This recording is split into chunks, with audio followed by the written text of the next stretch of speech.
The hunters had hunted the wood for so many years that no wild animal was any more to be found in it. You might walk from one end to the other without ever seeing a hare or a deer or a boar or hearing the cooing of the doves in their nest. If they were not dead, they had flown elsewhere. Only 3 creatures remained alive, and they had hidden themselves in the thickest part of the forest high up in the mountain. These were the gray-furred, long-tailed Tanuki, his wife the fox, who was one of his own family, and their little son. The fox and the Tanuki were very clever, prudent beasts, and they also were skilled in magic, and by this means had escaped the fate of their unfortunate friends. They had heard the twang of an arrow, or saw the glitter of a spear. Ever so far off, they lay very still, were not to be tempted from their hiding place, if their hunger was ever so great, or the game ever so delicious. "We are not so foolish as to risk our lives," they said to each other proudly. But at length there came a day when, in spite of their prudence, they seemed likely to die of starvation, for no more food was to be had. Something had to be done, but they did not know what. Suddenly a bright thought struck the Tanuki. "I got a plan," he cried joyfully to his wife. "I will pretend to be dead, and you must change yourself into a man and take me to the village for sale. It'll be easy to find a buyer. Tanuki skins are always wanted. Then buy some food with the money and come home again. I'll manage to escape somehow, so do not worry about me." The fox laughed with delight and rubbed her paws together with satisfaction. "Well, next time I will go," she said, "and you can sell me." And then she changed herself into a man, and picking up the stiff body of the Tanuki, set off towards the village. She found him rather heavy, but it would never have done to let him walk through the wood and risk his being seen by anybody. As the Tanuki had foretold, the buyers were many. The fox handed him over to the person who offered the largest price, and hurried to get some food with the money. The buyer took the Tanuki back to his house, and throwing him into a corner, went out. Directly the Tanuki found he was alone, he crept cautiously through the chink at the window, thinking as he did so how lucky it was he was not a fox and was able to climb. Once outside, he hid himself in a ditch till it grew dusk, and then galloped away into the forest. While the food lasted, they were all 3 as happy as kings, but there soon arrived a day when the larder was as empty as ever.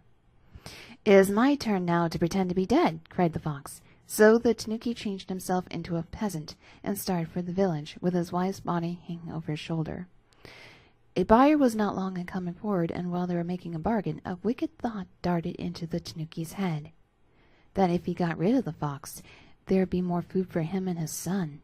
So, as he put the money in his pocket, he whispered softly to the buyer that the fox was not really dead, and that if he did not take care, she might run away from him.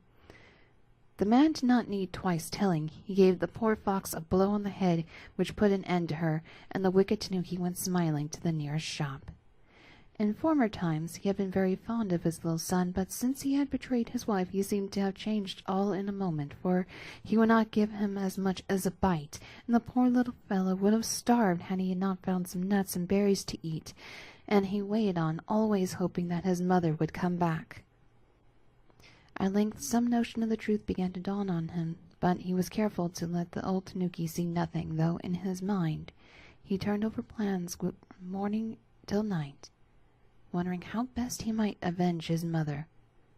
One morning, as the little Tanuki was sitting with his father, he remembered with a start that his mother had taught him all she knew of magic, and that he could work a spell as well as his father, or perhaps better. "I'm as good as a wizard as you," he said suddenly, and a cold chill ran through the Tanuki as he heard him, though he laughed and pretended to think it was a joke. But the little Tanuki stuck to his point, and at last the father proposed that they should have a wager. "Change yourself into any shape you like," said he, "and I'll undertake to know you. I'll go and wait on the bridge which leads over to the river of the village, and you shall transform yourself into anything you please, but I will know you through any disguise." The little Tanuki agreed, and went out down to the road which his father had pointed out. But instead of transforming himself into a different shape, he just hid himself in a corner of the bridge, which he could see without being seen. He had not been there long when his father arrived, and took his place near the middle of the bridge, and soon after the king came by, followed by a troop of guards and all his court. "Ah, he thinks that now he has changed himself into a king I shall not know him," thought the old Tanuki, and as the king passed in his splendid carriage, borne by his servants, he jumped upon it, crying, "I have won my wager, you cannot deceive me!" But in reality it was he who had deceived himself. The soldiers, conceiving that their king was being attacked, seized the Tanuki by the legs and flung him over into the river, and the water closed over him. And the little Tanuki saw it all and rejoiced that his mother's death had been avenged. Then he went back into the forest, and if he had not found it too lonely, he is probably living there still.